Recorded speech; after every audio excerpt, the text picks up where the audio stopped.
So you probably clicked on this video because you're wondering if starting a YouTube channel is actually worth it. And I think it is, but probably not for the reasons that you think. So if this is your first time seeing me, my name is India, but I go by Be Me Queen online. And I have been a creator for 5 years, but I've only been on YouTube for a little less than 2 years. And my journey on YouTube has been so different from my journey on any other platform. So I made an entire video talking about why I even started TikTok and like why I ended up quitting TikTok.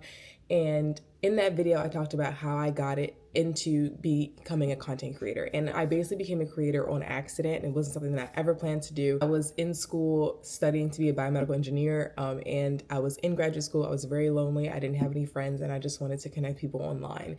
And I eventually started TikTok, and I eventually started to grow a following on TikTok. So I had about 100,000 followers when one of my friends at the time recommended that I start YouTube. And I was so afraid of YouTube.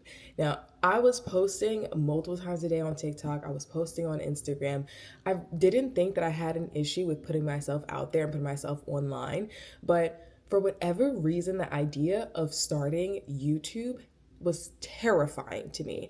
And the reason why is because I kind of had an idea about the algorithm before I even started posting on it. And I've shared like my knowledge on algorithms and how I navigate them. And that's all another video on my channel. But essentially, when you post a video on YouTube and you start to rank in search or through SEO, which is typically how a lot of new creators get started, when you start to rank under search, your video will live forever. So if you create a really great video on how to unclog a toilet or how to plunge a toilet, right? People that search that topic and watch that video, if they find it helpful, they comment, they watch the whole thing, or, they just interact with your video, YouTube's gonna be like, wow, this is such a great video on unclogging a toilet. We're gonna keep showing it to people. So you can have a video on YouTube from 10 years ago, showing people how to do something or teaching people how to do something. And the idea of that like permanency was so scary to me because I knew I wasn't a perfect person. And although no one is, it just scared me to be able to create something that would live on for forever. And yes, everything you put online does live on forever, so you can't actually delete it. But compared to the other algorithms, so Instagram and TikTok, your content doesn't really live that long. On Instagram, it'll live for maybe like a week, probably even longer. They've changed the algorithm slightly. TikTok, they've changed the algorithm to be more of like a search type of engine. So sort of like Google, sort of like YouTube. But at the time that I was creating on TikTok and I was, blowing up on TikTok, like TikTok was not a search engine. It was just something that, you randomly scrolled and people just enjoyed and watched in that moment.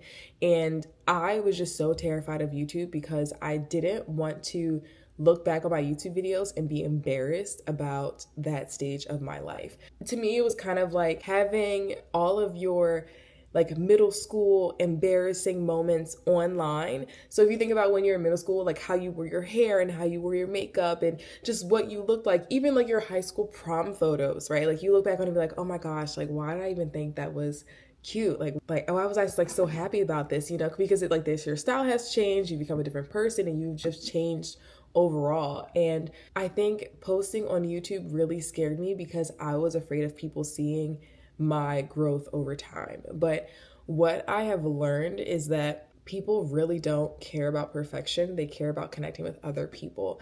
And I have really struggled with this, honestly. And you would think from me being a creator for 5 years that I would just like be okay with it. And, it's peaches and cream and everything's fine. I still struggle with being seen online because I know I'm not a perfect person. And although everyone is not a perfect person, no human is actually perfect, people will try to berate you for your imperfections, and it can make you feel even worse about those things that aren't perfect about yourself.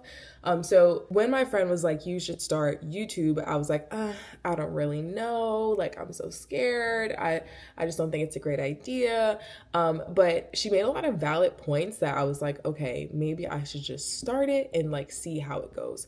So I started my channel right before I moved moved to Los Angeles. So I was previously living in Delaware and I moved to LA, and that's when I became a full-time creator. So I was like, I need to diversify and I need to start posting on YouTube.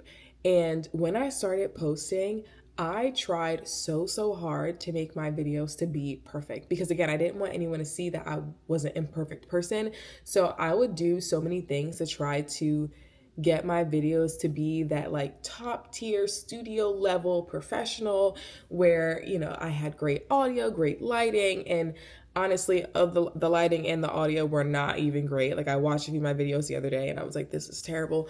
But I tried so hard to present this perfect picture of myself on YouTube because, again, it just felt so permanent to me. And I was like, you know, if this is going to live on forever, I want people to see me in a way that they, you know, should see me, like in this like aesthetic type feel, kind of like Instagram, right? And the videos sucked. The videos are so bad, and I haven't deleted them because I kind of just keep it as a means for me to look back on and reflect on and be like, okay, wow, like this was crappy, but at least you posted it, at least you were trying. And the thing about YouTube is that when I started treating it as it was my own TV show. So yes, I wanted the studio production type of lighting and all those things and the sound and blah, blah, blah. But I was consistent and have remained consistent my entire time I have been on YouTube. And I think what hurt my feelings the most, what like truly, genuinely, really humbled me was not getting any views on my videos. Oh my gosh, I would spend so much time trying to create the perfect video, have a great background, have a great setup, and have, you know, great content. And the videos not only sucked, but also no one was watching them. And not to say that anyone is really watching my videos now. I mean, I have less than 7,000 subscribers at the time of me posting this video. So my subscribers are all right, me. I appreciate you. But they were just so bad. And I couldn't figure out how to create content that would, you know, blow up or take off on YouTube. A lot of creators that, you know, start out on Instagram or start out on TikTok also have really difficult times transitioning to long form content because it's a totally different beast. And it's because, you know, the algorithms are pretty different. Again, I've talked about algorithms in another video, so you guys can watch that. But I was creating videos about travel, which is my niche. So I'm a travel vlogger. I'm also a lifestyle vlogger. And I was giving like my travel tips, and my travel tip videos on TikTok and Instagram were fantastic. People loved it. It would blow up all the time. And I was like, okay, this is great.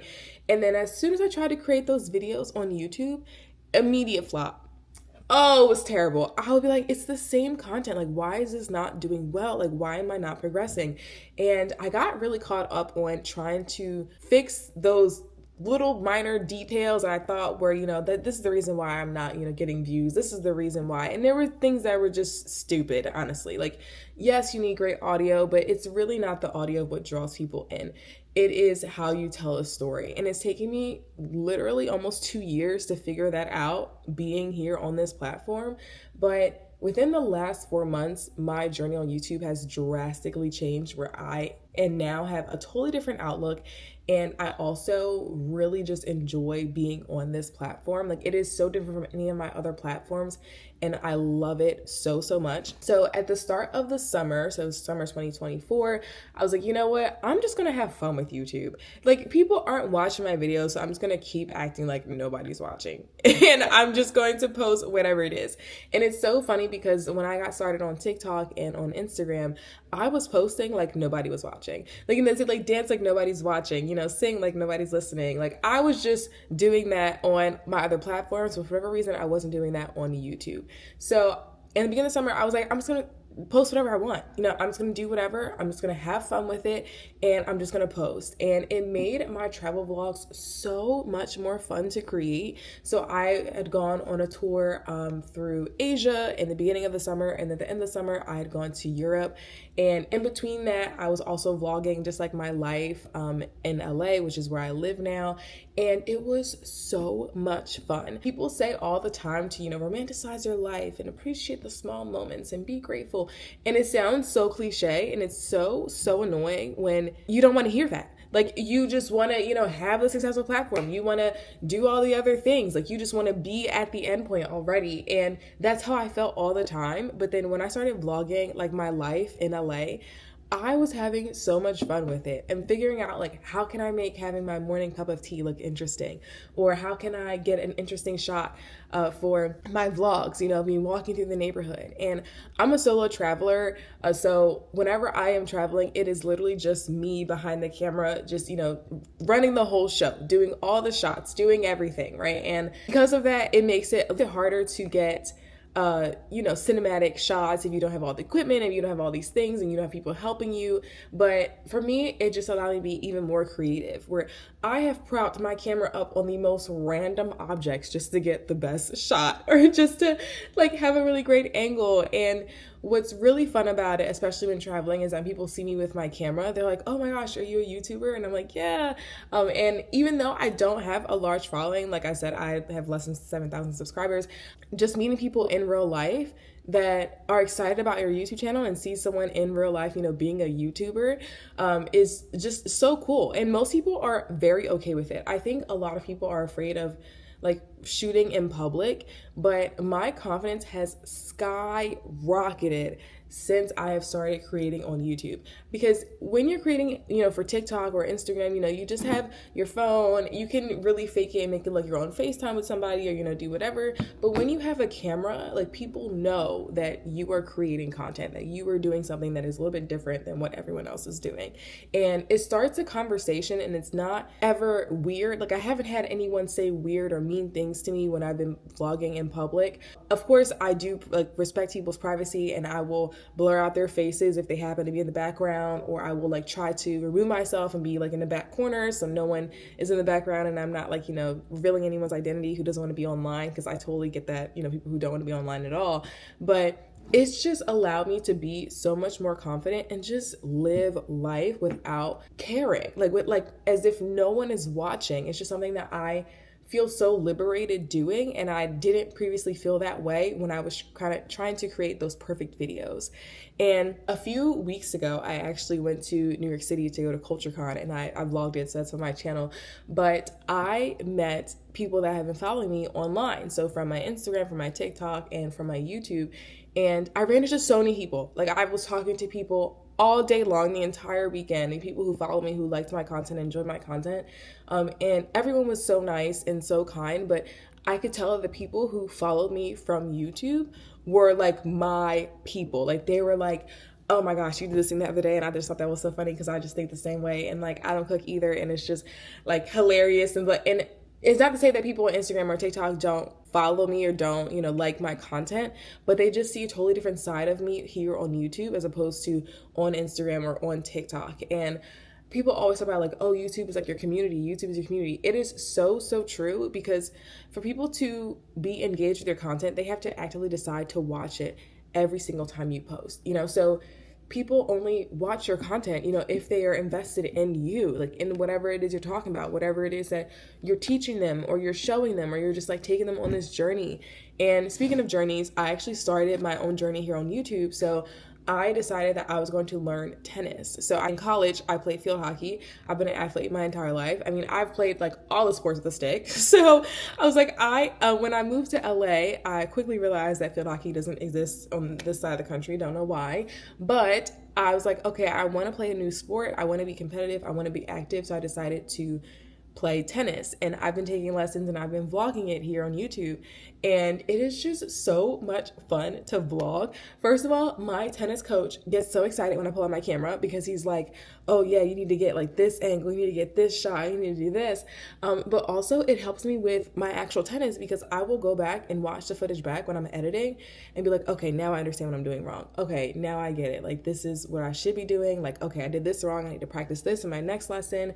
But also to share it online with people is just so cool. Like, people have also become invested in me playing tennis. Like, I'm 20 years old. I just started this new sport, and I'm like, I'm going to try it out and just vlog it and bring you guys along on the journey. And when I started, I did not know the rules. I didn't even know that there were dress codes. Like, I didn't know like the tennis aesthetic or this tennis culture. Like, I am learning it all online and putting myself out there. And it is scary to do that, but it's also so cool to do it, because I can go back, a few years from now after me playing tennis for all this time, and watch those videos where I was like looking for a racket and trying to figure out what type of racket I want to get, or figuring out, what's my favorite tennis shoes, or, what tennis club I should play at, and trying out different clubs. Like, it's just been such a really great journey, and I have learned to just accept that journey and go along with it. And it's just so much fun for me to create. And I think other people that watch the videos too can tell that I'm having a really great time when I'm doing it. But the reason why I like vlogging it and sharing it online is because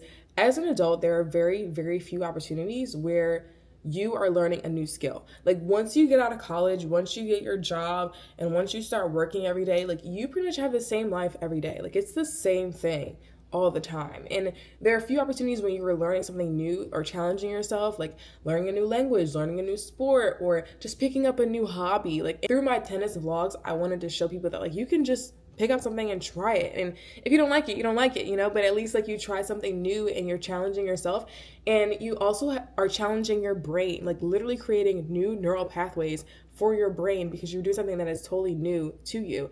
And a lot of people don't challenge themselves in their adult lives. They just continue living the same life every single day. And I think that's why I've enjoyed playing tennis, but also vlogging my journey here on YouTube, because it gives people something else to watch and experience with me together. And even with my travel vlogs, like, I bring you guys along on going to new destinations or places I've never been before, and I'm just figuring it out along the way. Unlike any other platform, YouTube is a space where people just want to hang out with you and be on that journey with you. And I appreciate that so much. And again, I already talked about this, but people who follow me on YouTube are people who are just like, there for it. Like, they're there for a good time and they're there for a long time, which is so much fun. If you got into this video, you're probably wondering, okay, but why should I start a YouTube? Like, I'm not learning tennis. I'm not learning a new language. Like, why should I be doing this? For one thing, your confidence will totally be changed for the better. Like I said, I was already posting on social media. Like, I have over 400,000 followers on TikTok. I have no problem posting on TikTok, but I was terrified of posting on YouTube. So there is still so much more for you to learn, and so many other like mental hurdles for you to jump over when you are starting YouTube, because it's a different algorithm, it's a different platform, and it challenges you to create better content, whether it be quality content or, improve your storytelling skills or whatever it may be. But it also really helps you improve your confidence. Like, being on camera and speaking to camera is so hard. I'm not even kidding. I used to create videos, or I still do create videos. Like, most of my TikTok and Instagram videos are on my iPhone. And when I got a camera and I propped it up and I'm like, okay, I'm gonna start creating these YouTube videos, I was scared, and I could not even speak a full sentence without saying or ah or ooh or whatever. And editing would take me forever, because I would try to edit out all those ums and so's and all the other filler words that I use. But my on-camera confidence has increased so much, and also just my confidence in real life. Like, I vlog in real life in public, and people are looking at me and things, but I just don't care about it, because it's something that I enjoy doing, and I'm going to keep doing it. And it also is a great conversation starter for people who, maybe want to get into YouTube, want to start vlogging, or want to do something that is more creative, but, they don't really want to be like cringe doing it in public. So when they see someone else doing it in public, they're like, oh, okay, like, this person's doing it and it's fine. The other reason why I really think you should start YouTube, or just start something new to challenge yourself, is because, like I said, you don't do new things as an adult. Like, once you get that job, even if you get a new job, right? Like, you're challenging your new job for a few weeks, and then you're like, all right, this is my job. You're like, whatever. Okay. Like, this is old news. But being on YouTube is something where you're constantly having to create, because, again, like, this is like your TV show now, right? Like, you are the star, the main character of your show. It is the best way to not only be your own main character, but to just really put yourself out there and challenge yourself and create those new neural pathways, literally change your own brain chemistry to do it, like, to have something new and have something else. And it also just makes you more interesting as a person. I cannot tell you how many times I've met people and I'm like, oh, okay, like, what do you do for fun? And they're like, oh, I watch TV. Like, try something else. Do something. Have something that you do for fun, a hobby. Like, and your hobby doesn't have to be YouTube, but, like, you're probably watching this video because you want your hobby to be YouTube. It would be cool if you could make this hobby a YouTube, make YouTube your actual hobby. Like, I feel really bad, but also I kind of don't have a lot of sympathy for people who refuse to put themselves out there, refuse to put themselves outside of their comfort zone, and then complain about the situation that they're in. Like, if you continue to not do anything, you are going to keep getting the same result. So putting yourself out there and challenge yourself to do something new, even if no one is watching, it still does wonders for you as an individual and allows you to just grow on your own, like grow and improve yourself, you know, through the rest of life. Because in life, like, there aren't going to be people that are constantly going to be pushing you. Like, there aren't going to be people that are going to be your, you know, cheerleaders forever and ever. Like, at some point, you have to be the person to really take the step and put yourself out there. And people will give so many excuses to stay in their comfort zone, and then will be mad later on when they're like, oh, my life hasn't changed.